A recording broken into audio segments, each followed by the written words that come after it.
Mesdames et messieurs, bonjour. Bienvenue à ce programme. C'est votre émission Tokomia Pi Santé. Moi, c'est le docteur Rebecca Yambo. C'est quoi Tokomia Pi Santé? Tokomia Pi Santé est une émission à caractère médical. Nous aurons à recevoir sur ce plateau des professionnels de santé, des médecins généralistes, des spécialistes, des responsables des organismes, des gestionnaires des hôpitaux, etc. Tokomia Pi Santé a pour but de vous donner une éducation sanitaire. Nous vous apportons des connaissances élémentaires de médecine et nous vous poussons à avoir de bons réflexes en cas d'urgence médicale à domicile avant de contacter un professionnel de santé.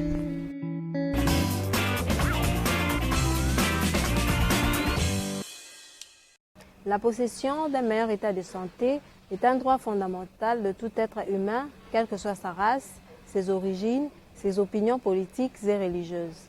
Raison pour laquelle aujourd'hui nous vous parlerons de la physiologie du cycle menstruel. Nous ne donnons pas un cours de médecine, mais nous vous poussons et nous expliquons de manière simple, compréhensive par toutes les femmes, quel que soit son niveau d'éducation, d'études ou encore de compréhension. Nous nous sommes posé quelques questions pour vous pousser à mieux comprendre notre sujet. La première question était de savoir c'est quoi un cycle menstruel. La deuxième question était de savoir le rôle du cycle menstruel dans la vie d'une femme. La troisième question était de savoir la durée moyenne d'un cycle menstruel. La quatrième question était de savoir la différence entre un cycle menstruel et les règles. Enfin, la dernière question était de savoir comment peut-on calculer un cycle menstruel.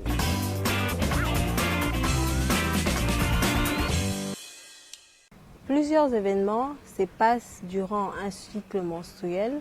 Ces événements se passent au niveau du cerveau avec l'axe hypothalamo-hypophysiogonadique, au niveau des ovaires ainsi qu'au niveau de l'utérus. Par définition, un cycle menstruel, c'est un ensemble de ces événements qui survient dans la vie d'une femme en âge de procréer depuis l'âge de la puberté jusqu'à la ménopause. Ces événements surviennent de manière répétitive, ça veut dire que ezozonge lama avec un intervalle moko régulier et cyclique parce que cycle menstruel et bandaka, premier jour, il y a règle, il y a cycle moko et c'est terminaka, premier jour, il y a règle, il y a cycle suivante et ainsi de suite. C'est sous forme de chaîne avec deux extrémités. La première extrémité est identique à la deuxième extrémité. Raison pour laquelle on dit que ce sont des événements qui sont cycliques. Les principaux signes visibles que la femme voit chaque mois, qui est un des éléments du bon fonctionnement d'un cycle menstruel à l'absence de la fécondation, ce sont ce qu'on appelle communément les règles ou les menstrues.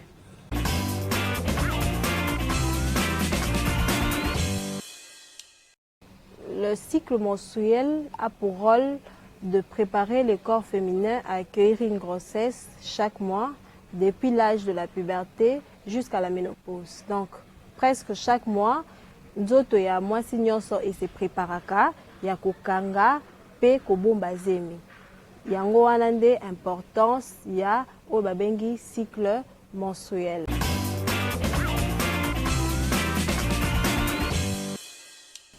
La durée moyenne d'un cycle menstruel est de 28 jours. Un cycle menstruel dépend d'une femme à une autre. Pourquoi chaque femme doit-elle connaître la durée de son cycle menstruel?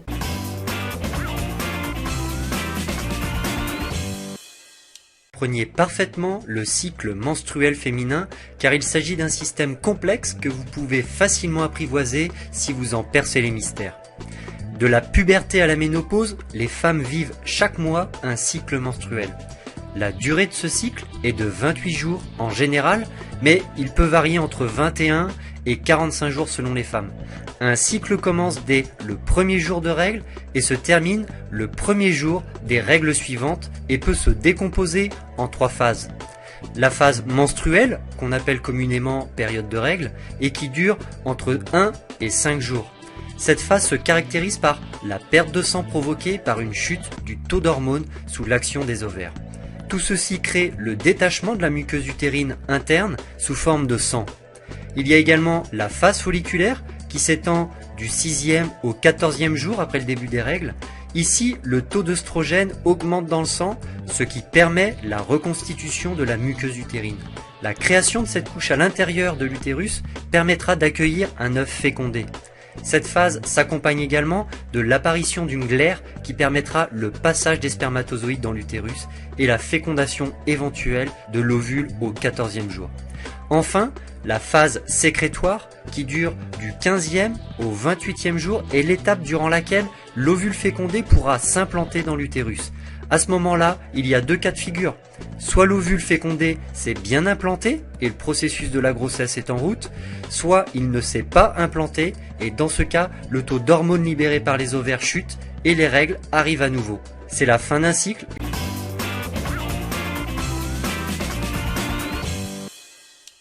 Premièrement, elle doit connaître la durée de son cycle menstruel, c'est pour se préparer en conséquence de la survenue de ses prochaines règles. Elle doit savoir et la manière koki kolata pour ne pas être tachée ou pris à surprise car la règle est liée de manière imprévue. Elle doit toujours s'accompagner dans son sac de ce qu'on appelle d'une bande hygiénique.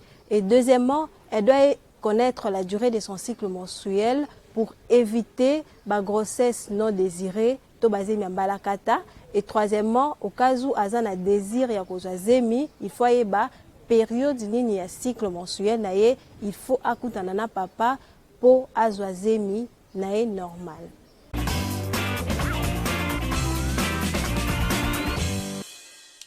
La quatrième question était de savoir la différence entre le règle et le cycle menstruel.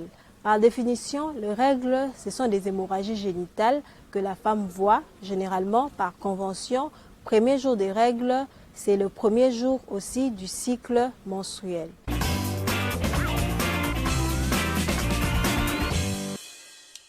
Le premier jour des règles est le premier jour du cycle.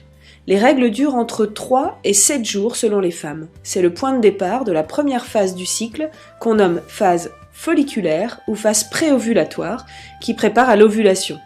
Cette phase dure théoriquement 14 jours, mais cela est très variable selon les femmes. Au 14e jour a donc lieu l'ovulation, c'est-à-dire l'expulsion de l'ovule par l'ovaire. Puis se déroule la phase post-ovulatoire ou encore phase lutéale qui a une durée de 14 jours également. Étudions maintenant ces deux phases l'une après l'autre. La phase préovulatoire tout d'abord. Au début du cycle, plusieurs ovocytes se préparent à être expulsés. Ils sont contenus dans des follicules. Un follicule est un ensemble constitué d'un ovule ou ovocyte entouré d'un grand nombre de cellules folliculaires dont on voit le noyau ici en violet.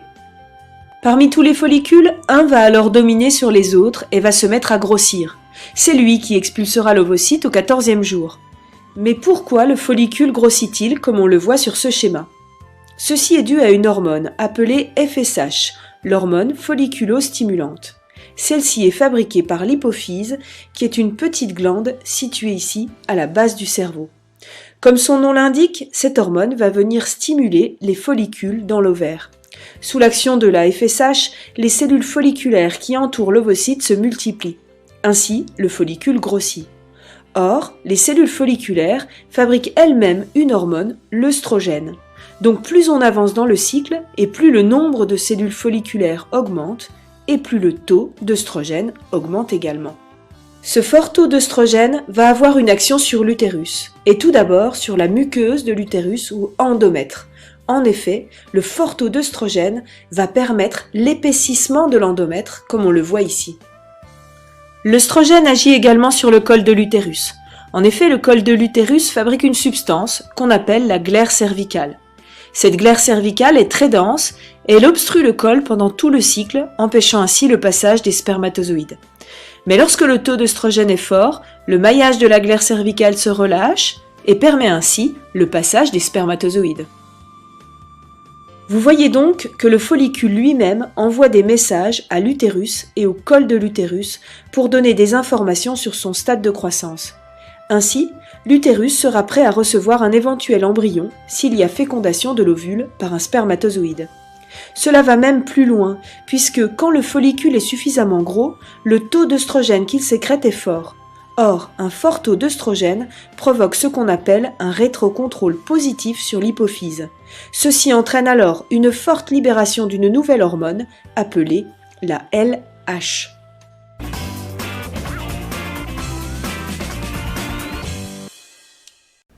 Durant cycle mensuel, il se passe que au niveau il y a utérus, matrice, couche nango interne et s'épaississaka donc et augmentaka de volume et se formaka sous forme ya nid to ya coussin moko boye o eza na ba vaisseau sanguin ebele pona kozela zemi oyo ekoya kovanda esika wana. Et lorsque fécondation salamité couche wana eko se décoller la matrice et puis ekozala évacuer sous forme d'hémorragie génitale au moins c'est à monaka qu'on appelle communément les règles, qui a une durée moyenne de 3 à 5 jours. Parlant de la différence entre règles et cycle mensuel est résidé du fait que cycle mensuel, règle est parmi les événements visibles oyo, il y a cycle mensuel. Et en plus, ceux qui moi si amoni ba règle naé sans désir à grossesse tout sans fécondation yango eza signe que cycle mensuel naé et se dérouler normalement. Bien sûr qu'il y a des anomalies au niveau il y a ba règle o ya komona ba anomalie mosusu au niveau il y a peut-être quantité à ba règle naé peut-être durée to fréquence mais ceux qui nyonso eza normal komona ba règle eza signe que cycle mensuel naé et se dérouler normalement en l'absence de la fécondation.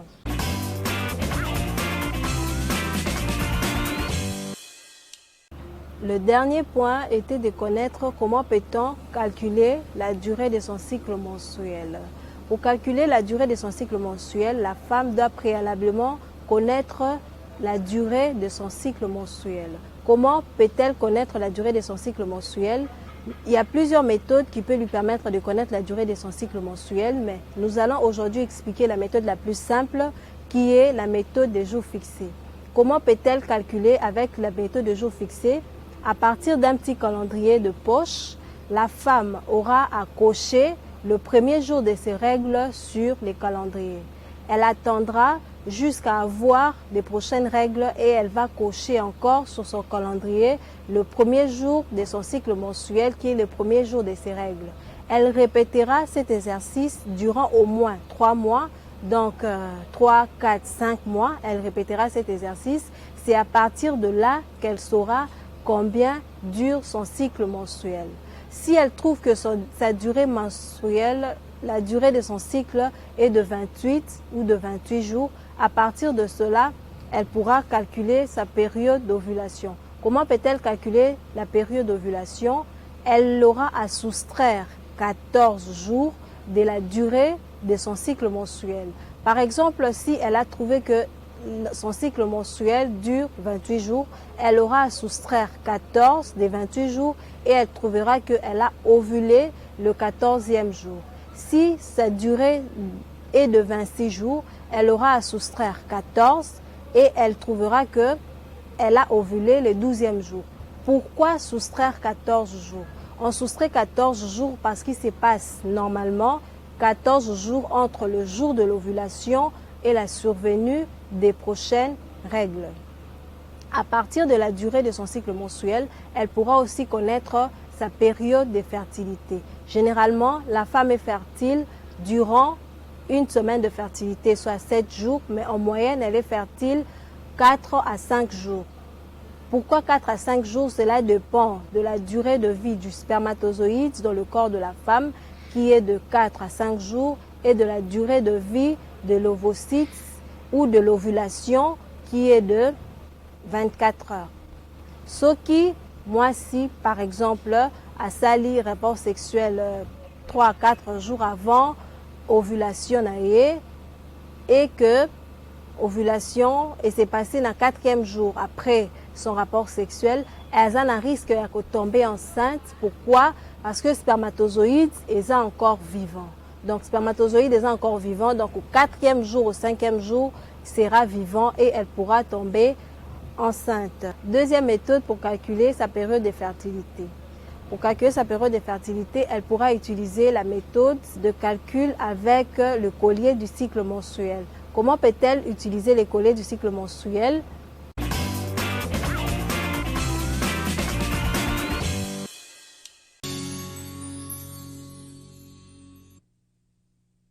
Le collier du cycle aux perles classées par coloris représente les phases de ce cycle et chaque perle, une journée du cycle. Chaque coloris a une signification différente. La perle rouge représente le premier jour de vos règles. Les perles marrons représentent les jours où tomber enceinte est extrêmement improbable.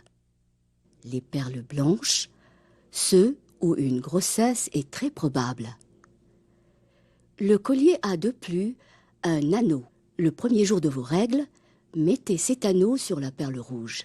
Chaque jour, déplacez-le sur la perle suivante, toujours en direction de la flèche.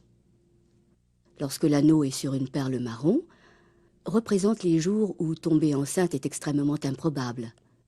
Lorsque l'anneau est sur des perles blanches, les rapports sexuels non protégés doivent être évités pour prévenir la grossesse. Lorsque vous aurez de nouveau vos règles, placez l'anneau sur la perle rouge et répétez. Un nouveau cycle menstruel a commencé. La durée de votre cycle peut changer avec le temps. Le collier du cycle peut vous aider à surveiller la durée de votre cycle pour décider si cette option vous convient.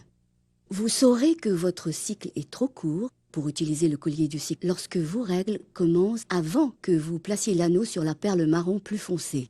Si cela se produit plus d'une fois dans l'année, le collier ne vous sera pas utile.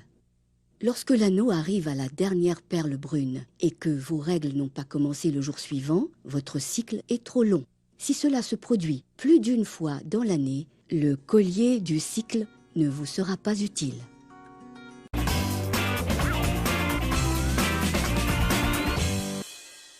Comme les bonnes choses ne durent jamais, nous voilà à la fin de notre émission. J'espère que ce numéro a pu aider plusieurs personnes. Je tiens à remercier le numéro 1 de Tokomiapi Télévision, l'honorable Elisa Tamboué. Je remercie mon réalisateur David Chibangu. À la régie finale, nous avions Daniel Diansomoué. Je ne saurais finir sans faire un petit coucou à toute ma famille, la famille Yango. Restez scotchés sur Tokomiapi Télévision. D'ici là, portez-vous bien.